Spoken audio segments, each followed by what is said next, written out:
এই দেখ মাটি দিয়ে কি করে মূর্তি বানাতে হয়। পুটি, তোকে বানালাম একদম তোর মতো, তাই না? এটা আমার মতো করে দাও না দাদু। আরে দেবো দেবো, সবারই একটা করে মূর্তি বানিয়ে দেবো। বলি বাজারে কে যাবে? হ্যাঁ, আকাশের দিকে তাকিয়ে দেখেছো সূর্য কোথায় উঠেছে? তা সেটা মিষ্টি করে বললে কি হতো? এত ঝাঁঝ কেন গলায়? সাধে কি ঝাঁঝ আসে?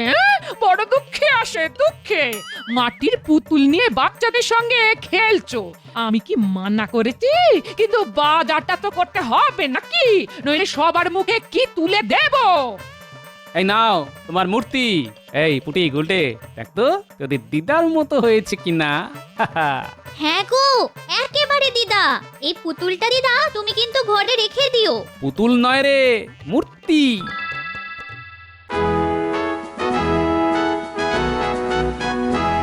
বলছি একটা সুখবর আছে, সবাই মন দিয়ে শোনো। সুখবর? মহারাজ, আমার মাসোহারাটা কি বাড়িয়ে দিচ্ছেন? না, ভাবছি কমিয়ে দেব। সভা এত লোক থাকতে শুধু শুধু তোমারটা কেন বাড়াবো? না মানে আমি তো সবার মঙ্গলের কথাই রাত দিন ভাবি, তাই আমার মাসোহারা একটু বাড়িয়ে দিলে ক্ষতি কি? তোমার এই হিংটিং ছট মন্ত্রগুলি একটু সহজ করে দিলে আমরা বুঝতে পারবো যে দেশের মঙ্গল কামনা করছো না অমঙ্গল। মহারাজ, কথা হচ্ছে আপনার সঙ্গে পণ্ডিতের, তার মধ্যে গোপাল কেন নাক গলাচ্ছে? আসলে গোপালের সব ব্যাপারই নাকটা একটু উঁচু, তাই ও চাক বা না চাক, নাক নিজের মতোই তার মধ্যে ঢুকে পড়ে। এভাবে সব ব্যাপারে নাক ঢুকে পড়লে তো বিপদ, তার চেয়ে ওর নাক কেটে দিলেই হয়। আমার নাক কাটতে আসলে কিন্তু কান কাটা যাবে, সেটা কিন্তু মনে রাখবেন মন্ত্রী মশাই। না না না না, এখন আর নাক কান কিছুই কাটা যাবে না। একটা কাজ আছে, বেশ কঠিন কাজ। মহারাজ, কাজটা কি বলুন? বর্ধমানের রাজা আমাকে একটি মূর্তি উপহার দিতে চান। মূর্তিটি সোনার, কিন্তু তার উপরে পাথরের ঢালাই দেওয়া আছে। খুব দুষ্প্রাপ্য সেই মূর্তি, কিন্তু একটাই শর্ত, সেই মূর্তি সেখানে গিয়ে নিয়ে আসতে হবে। রাস্তাটা যে দুর্গম তা আমরা তো সকলেই জানি, আর সোনা আছে জানতে পারলে ডাকাতরা হামলা করতে পারে, মূর্তি চুরি করে নিয়ে যেতে পারে। তাই ভাবছি আমাদের গোপালকেই পাঠাবো, দেখা যাক না ও বুদ্ধি দিয়ে এই কাজটা করতে পারে কিনা। এ আপনি কি বলছেন মহারাজ? গোপাল ওই দুর্গম পথ ধরে বর্ধমান যাবে, আবার মূর্তি নিয়ে ফিরেও আসবে? সেটা কি গোপালের পক্ষে সহজ হবে? না না না, আমি আপনার এই সিদ্ধান্তে মত দিতে পারলাম না, আমাকে ক্ষমা করবেন মহারাজ। মহারাজ, আমি গণনা করে দেখেছি গোপালের কপালে শনি নাচছে, তাই আপনি নিশ্চয়ই গোপালকে হারাতে চান না। গোপাল আপনার চোখের মণি। না না পণ্ডিত, তুমি যখন গণনার কথা বললে তখন শুধু শুধু গোপালকে আর কেন বিপদের মধ্যে ফেলবো? তার চাইতে মন্ত্রী যা, দেখো মূর্তি যেন অক্ষত অবস্থায় আমার কাছে আসে। মূর্তি আমি বুকে করে নিয়ে আসব, সে ব্যাপার নিয়ে আপনাকে চিন্তা করতে হবে না। তবে আমার সঙ্গে পণ্ডিত গেলে আমার একটু সুবিধে হতো। ডাকাত পড়লে ও মন্ত্র পাঠ করলে বিপদের হাত থেকে রক্ষা পাওয়া যেত। মন্ত্রী মশাই যখন বলছেন বুকে করে নিয়ে আসবেন, তখন তিনিই যেন আনেন। তবে বুক থেকে কিন্তু মূর্তি মাটিতে নামাবেন না, বিপদ হতে পারে।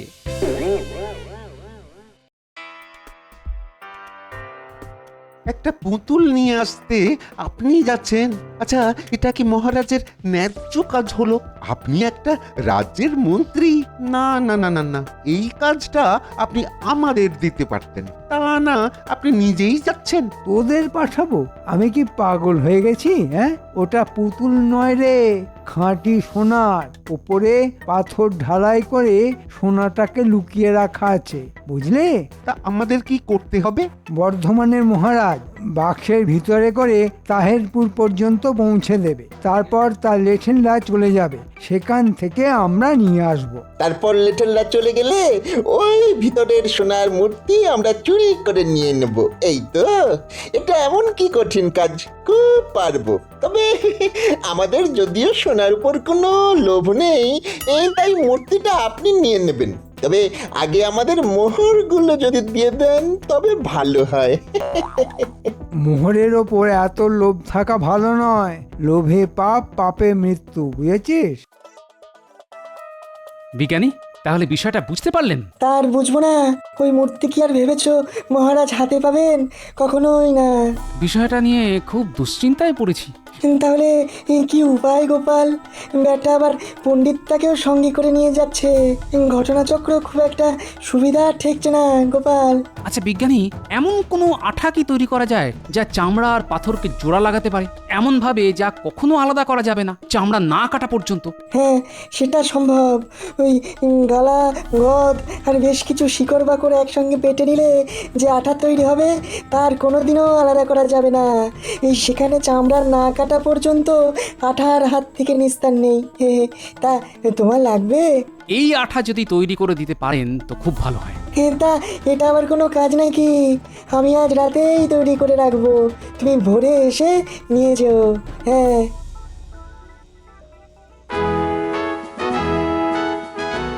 তাহলে মন্ত্রী, তুমি কবে নাগাদ বর্ধমান রওনা দেবে? ভাবছি কাল প্রত্যুষেই রওনা দেব। ভালো কথা।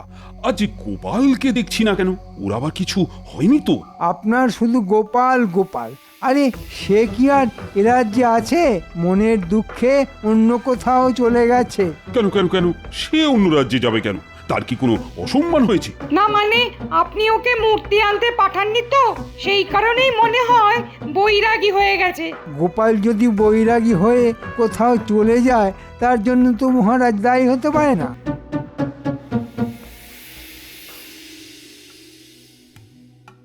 কাউকে কিচ্ছু জানিয়ে আসেনি, খুব ভালো কাজ করেছি। দেওয়ালেরও কান থাকে, মহারাজ হয়তো খোঁজ করবেন, কিন্তু তিনি জানবেন কোথা থেকে? যাই হোক, মন্ত্রী আর পণ্ডিত পৌঁছানোর আগেই বর্ধমানে পৌঁছতে হবে। গোপালের কি কাজ সেটা তোমরা বুঝবে না। গোপাল বুদ্ধি দিয়ে নিরস্ত্র অবস্থায় একটা গোটা সেনাদলকে পরাস্ত করতে পারে, যা তোমাদের সাধ্যের মধ্যেই নেই। তাহলে মহারাজ আমাদের না পাঠিয়ে গোপালকে পাঠানোই বুদ্ধিমানের কাজ হতো। থাক, তোমাকে আর পণ্ডিতি করতে হবে না। গোপাল কোথায় গেছে সেটা না জানা পর্যন্ত আমার উৎকণ্ঠা তো থাকবেই। তাহলে কি মহারাজ গোপাল না ফেরা পর্যন্ত আমাদের বর্ধমান যাওয়া স্থগিত রাখা হবে? সম্ভব হলে তাই করা যেত, কিন্তু সময় মতো বর্ধমানে পৌঁছানোটাও তো খুব জরুরি।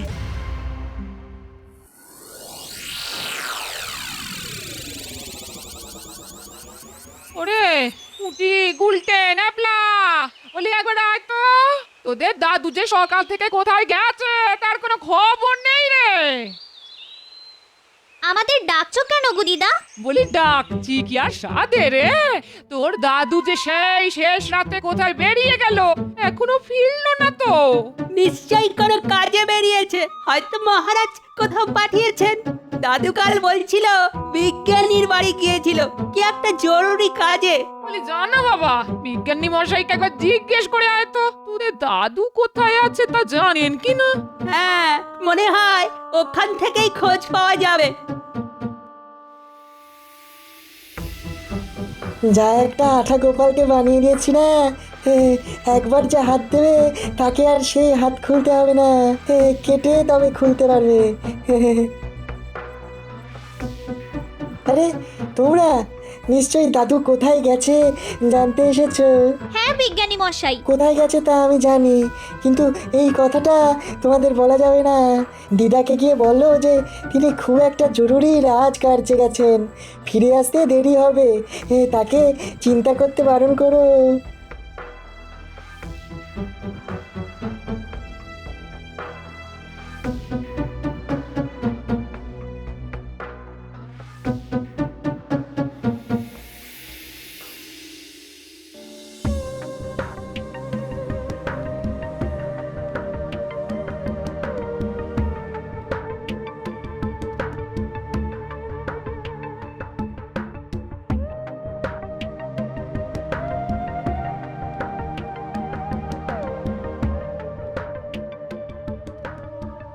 আচ্ছা, মন্ত্রী তো এখানেই আমাদের থাকতে বলে গেছিল।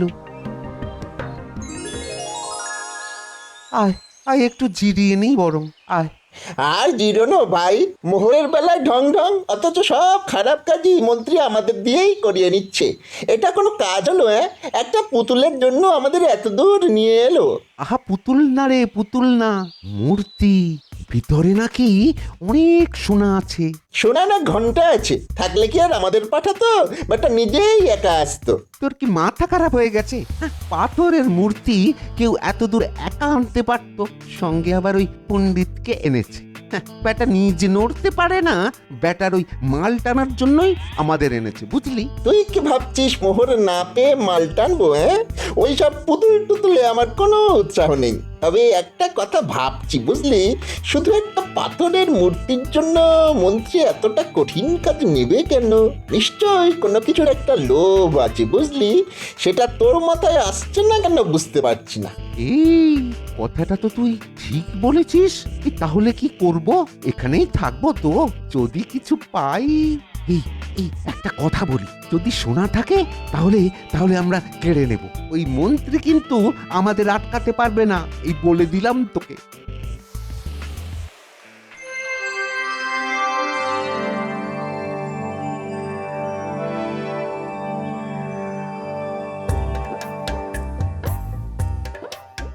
আরে গোপাল, মহারাজ কৃষ্ণচন্দ্র তোমাকে পাঠিয়েছেন, এই খুব ভালো করেছেন। এই বুদ্ধি করে নিয়ে যেতে হবে কিন্তু, বুঝেছো? আগে সেই জন্যই তো এসেছি, কিন্তু মহারাজ আমায় পাঠাননি, আমি নিজ দায়িত্বে এসেছি।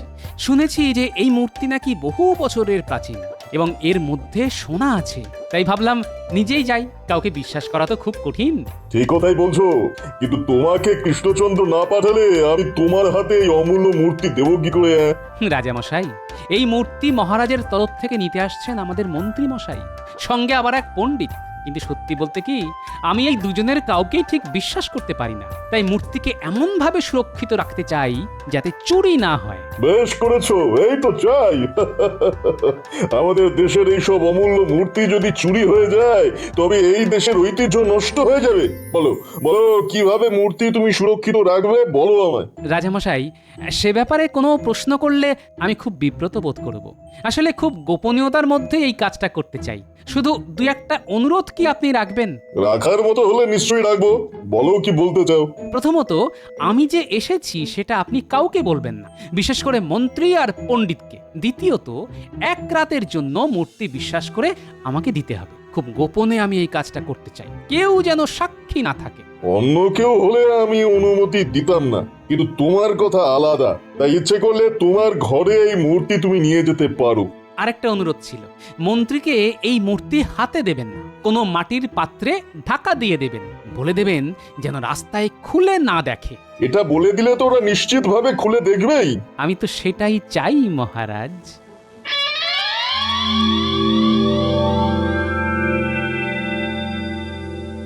আর তো পারি না মন্ত্রী, কেন যে আমার সঙ্গে আনতে গেলে কে জানে। আরে বাবা, আর কত দূর?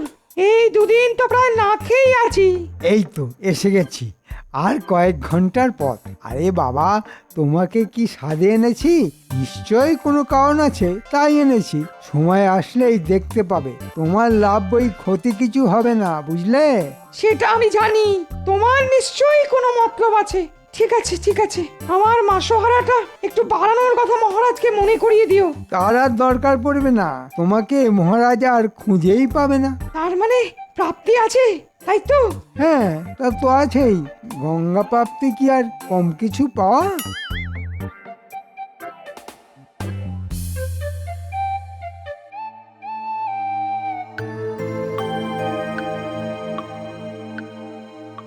আহা, কি সুন্দর এই মূর্তি! এর মর্ম কি করে বুঝবে মন্ত্রীর মতো পাতকরা? দেখলেই যেন চোখ জুড়িয়ে যায়। এর মধ্যে যে সোনা আছে তার জন্যই মন্ত্রীর মতো দুষ্কৃতীরা এইসব ভেঙে দিতে চায়। ছি, কিন্তু আমি থাকতে এই অপরাধ করতে দেব না। এই আমি আঠা লাগালাম ভালো করে, যে একে ছোঁবে তার শরীর থেকে মূর্তি আর খোলা যাবে না। যাক, আমার কাজ আপাতত এখানেই শেষ। কাল আবার দেখা যাবে কি থেকে কি হয়।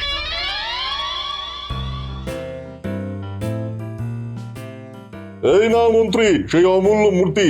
এটি যেন অক্ষত দেহে মহারাজ কৃষ্ণচন্দ্রের হাতে পৌঁছায়। আর একটা কথা, এই ডালার মধ্যেই রাখা আছে মূর্তি। রাস্তায় যেন কেউ না খোলে, এটা আমার আদেশ। আপনার আদেশ শিরোধার্য, এর কোনো অন্যতা হবে না। না হলেই ভালো, এই মূর্তি যেন তোমাদের মহারাজই প্রথম দেখেন, তারপর অন্যরা। নিশ্চয়ই রাজামশাই। কি ব্যাপার বলতো, এখনো মন্ত্রীর কোনো দেখা নেই কেন? এত দেরি তো হওয়ার কথা নয়। দাঁড়া দাঁড়া, গাছের উপর থেকে দেখি মন্ত্রী আসছে কিনা।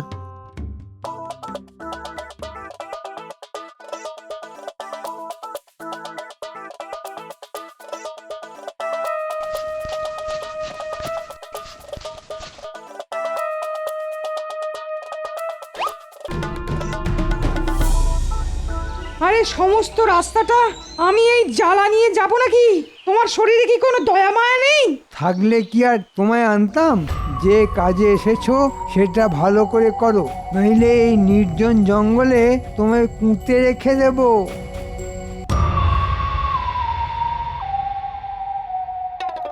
এই বটা, দেখতে পেয়েছি রে, পণ্ডিতের মাথায় চাপিয়ে মন্ত্রী একটা জ্বালা নিয়ে আসছে। পুতুলটা বোধহয় ওই জ্বালার মধ্যেই আছে। নেমে আয়, আমরা মন্ত্রীর জন্য অপেক্ষা করি।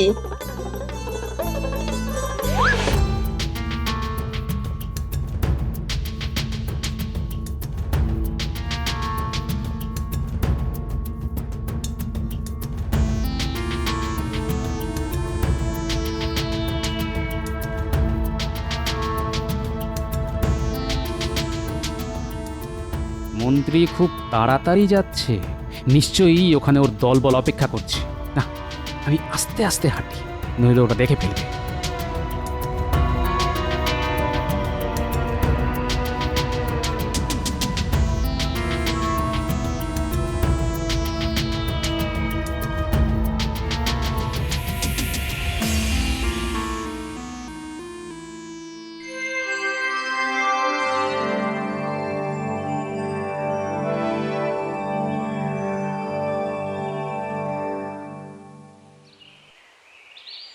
সেই কখন থেকে বসে আছি, আপনি আসছেনই না।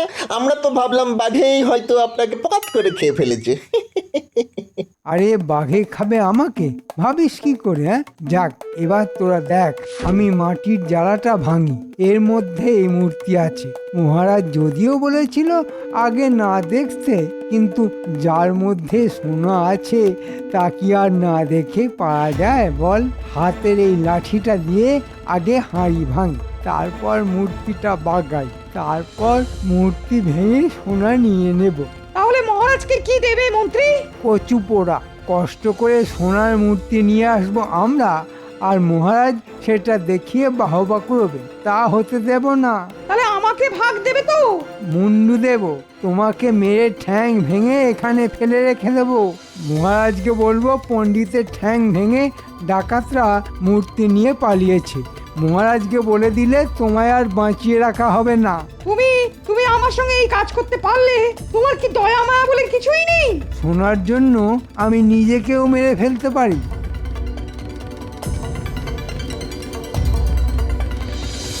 এই আমি হাঁড়ি ভাঙলাম।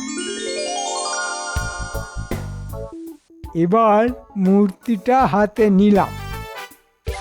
সোনা দেখা যাচ্ছে মন্ত্রী মশাই?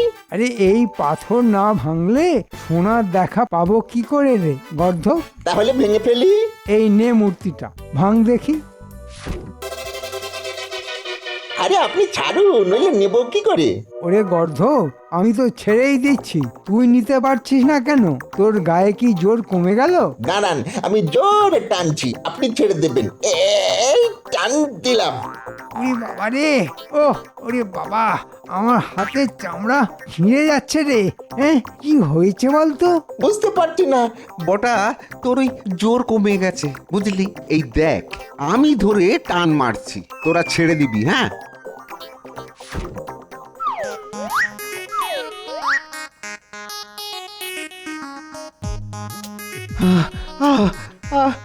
মন্ত্রী মশাই, এটা মূর্তি নয়, নিশ্চয়ই কোনো ভূত ভর করেছে। এবার যাবো কি করে? এ আঠা লোভের আঠা, আর যে ছাড়ানো যাবে না। 3 শয়তানকে এভাবেই মহারাজের কাছে নিয়ে যেতে হবে। গোপাল তুমি এসেছো? বাঁচালে। ওরা আমার ঠ্যাং খোঁড়া করে এখানে ফেলে চলে যেত। মহারাজকে বলতো ডাকাতরা আমাকে মেরে মূর্তি ডাকাতি করে নিয়ে গেছে। ওরা কত নীচ তা আজ বুঝতে পারলাম। কিন্তু তুমি কি এমন বুদ্ধি করলে যে ওরা এইভাবে আটকে গেল? সেটা পরে বলবো, আগে চলুন ওদের লাথি মারতে মারতে রাজবাড়িতে নিয়ে যাই। কথা রাখার জন্য আপনাকে ধন্যবাদ মন্ত্রী মশাই। মূর্তি একেবারে বুকে করে নিয়ে যাচ্ছেন, সাবাস। একেই বলে মহারাজের প্রতি আনুগত্য।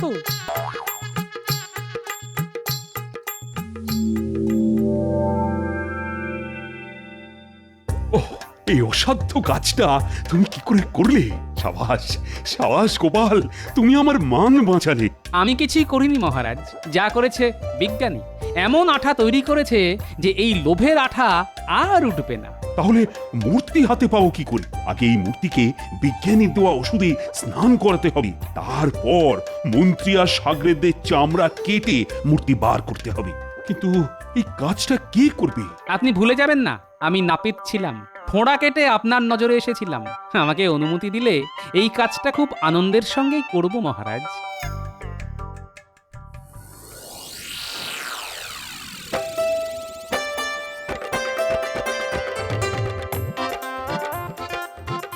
কাজটা ভালো করনি গোপাল, আমি এর শোধ নেব। দাঁড়ান, ঝুলিতে করে আমি নড়ুন কাঁচি সব নিয়ে এসেছি। আপনি বটা ঘটা তিনজনেই চট করে শুয়ে পড়ুন দেখি, আমি কাঁচি চালানোর কাজটা সেরে ফেলি। কচ কচা কচ। না গোপাল না, খুব কষ্ট হবে। ওরে বাবা রে বাবা, ওই কষ্ট আমরা সহ্য করতে পারবো না। আরে আপনারা না শুলে আমি কাজটা করব কি করে?